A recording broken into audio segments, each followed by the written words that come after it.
You know, I've always loved going to the supermarket, ever since I was a kid. I could never explain it. Never explain why I went in knowing what I wanted and come out with stuff I didn't actually need. But the one thing I did know is that it made me feel good, really good.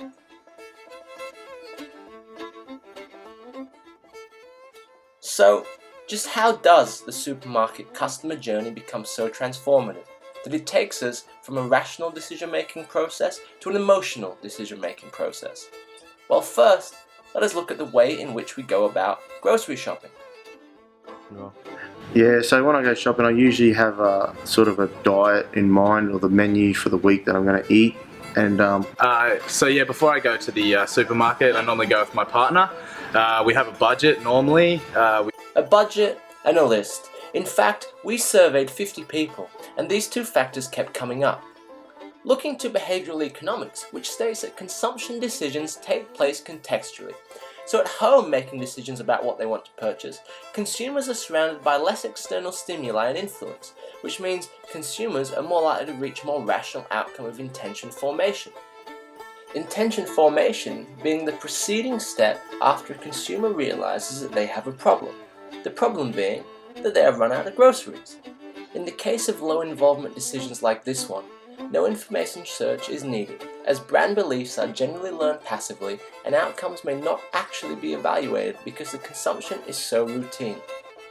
products that I usually choose whatever's fresh and what's in season. I usually go by, and health food, I try and steer clear of most of the canned food oils and stuff. Cost effective is more in regards to like your normal everyday products, where when it comes to fruit, vegetables and meat and stuff like that, we look for more good ingredients, good quality, fresh, healthy, that kind of thing. In the case of a consumer getting prepared to go to the supermarket, the intention of what will be purchased is formed by giving the products in their product categories key attributes that are important to the individual consumer. These attributes, by our research and secondary sources, tend to focus largely on cost and the perceived health benefits of the products. So, broadly speaking, most consumers start off logically, rationally, and with a utility focus when it comes to motivation for consuming. So what happens to them as they walk through the supermarket doors?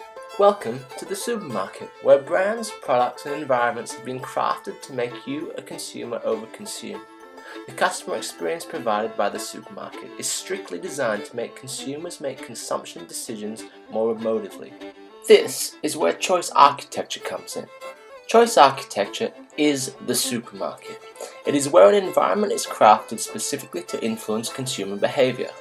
In this case, nudge the consumer behavior towards emotional and ego-driven choices.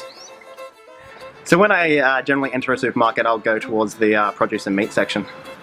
When I first go into the shops, I go straight to the fresh produce and fruit and veg. When I go to the supermarket, the section that I go to first is the closest, which is generally the bread and the fresh produce section. There is a good reason why this is the case. You are funneled into the produce department so that your senses are overloaded by stimuli. This is where the supermarket begins to attack your rationality by invading your perceptual process. The sensory impact of the sights, smells, and textures makes us feel both upbeat and hungry. Even the color of bananas have been designed to make them more appealing through painstaking marketing analysis. After the sensory bombardment, the supermarket begins to try and keep you inside for as long as possible. A study on music in 1982 showed that consumers spent an additional 34% of time in a store. Couple that with the store being seemingly devoid of time cues, with no windows, clocks, or skylights, as well as a layout of the store designed to have you walking the full length. The rationale for these delaying tactics are simple. The longer we stay, the more we see, and the more decisions we have to make. According to a brain scan experiment, after about 40 minutes of shopping, the demand for constant decision-making is too much, and people start struggling to be rationally selective. Instead, begin shopping emotionally. At this point, the heuristics, or decision-making shortcuts, and the loss aversion tactics, or specials, used by the store all lead to the endgame of impulse, which is the point at which we accumulate the 50% of stuff in our cart we never intended buying. We begin to make decisions because it makes us feel good, and we become motivated by our ego involvement. Hedonism is what we now seek, and pleasure is provided. The supermarket has won. I'm easily distracted by all the shiny things. It's hard to say, but probably marketing. I see more products and therefore like I impulse buy, I think.